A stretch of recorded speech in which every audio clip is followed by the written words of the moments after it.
আমরা বলেছি আদর্শ নবী এবং এই প্রসঙ্গটা বুঝে যুবক ভাইরা, আদর্শ নবী এবং নবী করিম সাল্লাল্লাহু আলাইহি ওয়াসাল্লাম এবং সাহাবা ইকরামের আকীদা আমলের সাথে যাদের মিল পাওয়া যাবে তারা হবে জান্নাতি, আর নবী এবং সাহাবা ইকরামের সাথে যাদের মিল পাওয়া যাবে না তারা বলেন তারা জাহান্নামী। এবার দেখেন এই যে 72 দল যারা জাহান্নামে যাবে তারা নামাজ পড়ে না, খারেজিরা নামাজ পড়ে না, রোজা রাখে না, এরা আমাদের চেয়ে বেশি নামাজ পড়ে, কিন্তু জাহান্নামী কেন? জাহান্নামী হওয়ার কারণ হলো তাদের আকীদা ঠিক না, তাদের আকীদা মা আনা আলাইহি ওয়া আসহাবিল মাপকারিতে উত্তীর্ণ না। যাদের আকীদা মা আনা আলাইহি ওয়া আসহাবিল আকীদায় উত্তীর্ণ না হবে, তারা যত আশিক রাসূল দাবি করুক, তারা যত নিজেকে শহীদ চেতনা দাবি করুক, আসলে আদতে তারা ভণ্ড ভণ্ড ছাড়া কিছু না, তাদের সাথে ইসলামের কোনো সম্পর্ক নাই। এবার বলেন নবী করিম সাল্লাল্লাহু আলাইহি ওয়াসাল্লাম কোন কাজ যদি নিষেধ করেন, কথা বুঝেন খুব মনোযোগ, নবী করিম সাল্লাল্লাহু আলাইহি ওয়াসাল্লাম কোন কাজ যদি নিষেধ করেন, ওই কাজ নিষেধ নবী করিম সাল্লাল্লাহু আলাইহি ওয়াসাল্লাম যে কাজ নিষেধ করবেন ওই কাজ আমাদের নিষেধ মানা লাগবে কি লাগবে না? কথা বুঝেন। দেখেন আল্লাহ নবী সাল্লাল্লাহু হাদিসে কি বলেন, আলা ইন্নী উতীতুল কুরআন, আমি তোমাদের কাছে কোরআন নিয়ে এসেছি। আলা ইন্নী উতীতুল কুরআন, আমি তোমাদের কাছে কোরআন নিয়ে এসেছি। ওয়া মিসলাহু মাআহু, শুধু কোরআন না, কোরআনের মতো আরেকটা আছে, অর্থাৎ কোরআনের বিধান যেমন তোমাদেরকে মানতে হবে, আমি কোরআনের মতো আরেকটা জিনিস নিয়ে আসছি, সেই জিনিসটারও বিধান মানতে হবে।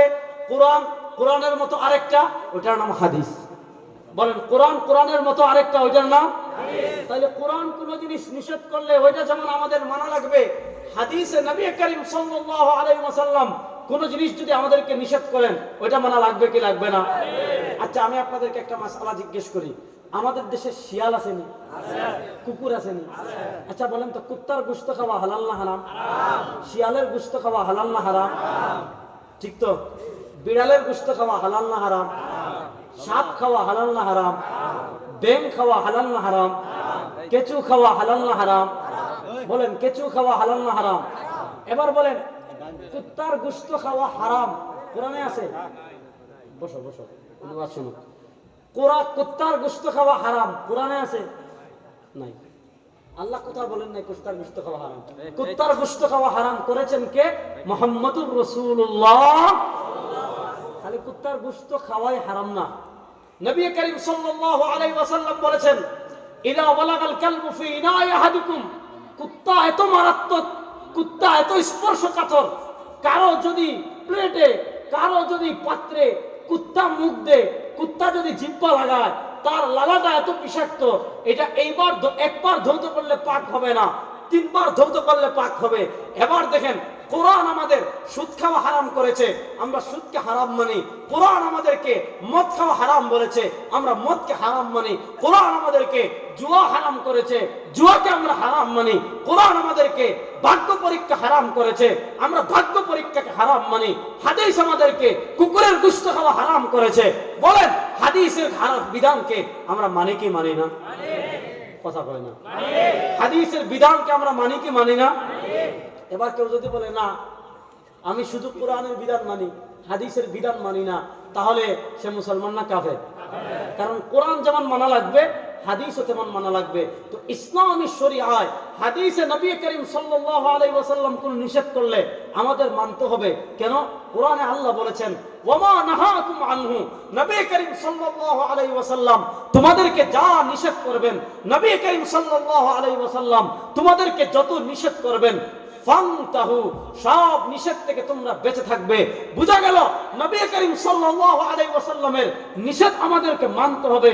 এইটা খুদ কোরআনে আছে, আল্লাহ বলেছেন ওয়ামা নাহাকুম আনহু ফান্তাহু, নবী করিম সাল্লাল্লাহু আলাইহি ওয়াসাল্লাম যা নিষেধ করবেন তা থেকে বেঁচে থাকবে।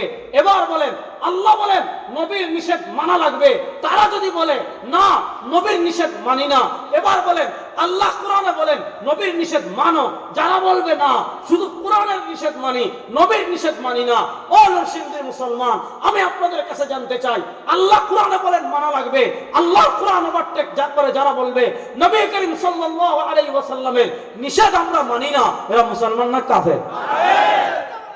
বলেন মুসলমান না কাফের? দেখেন, ইসলামী শরিয়ায় ঈমান ভঙ্গের অনেকগুলো গুরুত্বপূর্ণ কারণ আছে। হ্যাঁ, আমাদের সমাজে সালাফিরা যেটা প্রচার করে যে ঈমান ভঙ্গের কারণ 10টি, এগুলো হলো মুহাম্মদ ইবনে আব্দুল ওয়াহাব নজদির বানানো, এগুলো আহলুস সুন্নাহ ওয়াল জামাতের না। কারণ তারা যেগুলোকে বানিয়েছে এগুলোর প্রত্যেকটার উপরই পর্যালোচনা আছে, সেটা ইলমি আলোচনা, আমি সেটা যাচ্ছি না। 4 মাযহাবের স্বীকৃত একটা মূলনীতি হলো, 4 মাযহাবের স্বীকৃত একটা ঈমান ভঙ্গের কারণ হলো আমাদের কত মানুষ, ওই যে নবী করিম সাল্লাল্লাহু আলাইহি ওয়াসাল্লাম তিরমিজির হাদিসে ভবিষ্যৎবাণী করে গিয়েছেন কিয়ামতের আগে আমার উম্মার অবস্থা কেমন হবে। নবী করিম সাল্লাল্লাহু আলাইহি ওয়াসাল্লাম তার উম্মার অবস্থা বর্ণনা করতে গিয়ে বলেছেন, ইউসবিহুর রাজুলু ফিহা মুমিনা ওয়া ইউমসি কাফিরা ওয়া ইউমসি মুমিনা ওয়া ইউসবিহু কাফিরা। নবী করিম সাল্লাল্লাহু আলাইহি ওয়াসাল্লাম বলেন, কিয়ামতের আগে আমার উম্মার অবস্থা এমন হবে, দেখা যাবে এক মানুষ ইউসবিহুর রাজুলু ফিহা মুমিনা, সকালে উপনীত হয়েছে, রাত পার করে সকালে এসেছে, সকালে তার ঈমান আছে, ওয়া ইউমসি কাফিরা, কিন্তু দুপুর পেরিয়ে সন্ধ্যার আগে সে কাফের হয়ে গিয়েছে।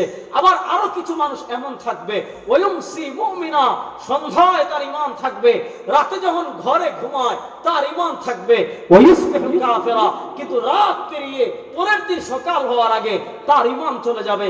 প্রশ্ন হলো, সকালে ঈমানদার বিকেলে কাফের, প্রশ্ন হলো বিকেলে ঈমানদার সকালে কাফের, কারণ কি?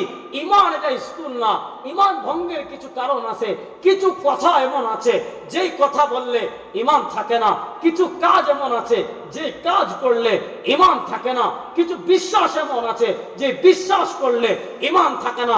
যেমন ভালো করে বুঝেন, আপনি তাহাজ্জুদ পড়তে পড়তে পড়তে পড়তে কপালে দাগ ফেলে দিয়েছেন, কিন্তু দুর্গা পূজায় গিয়ে বললেন, ও দুর্গা মা আমাদেরকে রহম করো, দুর্গার কপালে গিয়ে সিজদা দিলেন, দুর্গার কাছে গিয়ে সাহায্য চাইলেন। এবার বলেন, যদি কেউ দুর্গার কপালে সিজদা দেয়, দুর্গার কাছে সাহায্য চায়, সে মুসলমান না কাফের?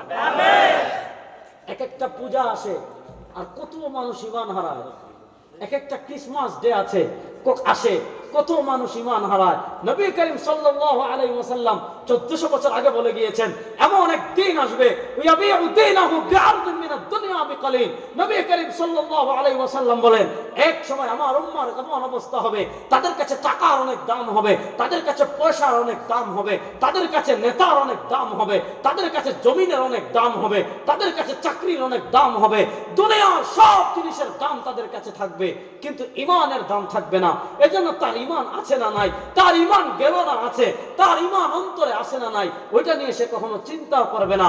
সকালে মুসলমান থাকবে, ওয়ায়ুমসি কাফিরা, বিকেলে কাফের হয়ে যাবে, ওয়ায়ুমসি মুমিনা, বিকেলে মুসলমান থাকবে, ওয়ায়ুসবিহু কাফিরা, কারণ তার আকীদার মধ্যে ভেজাল ঢুকে যাবে।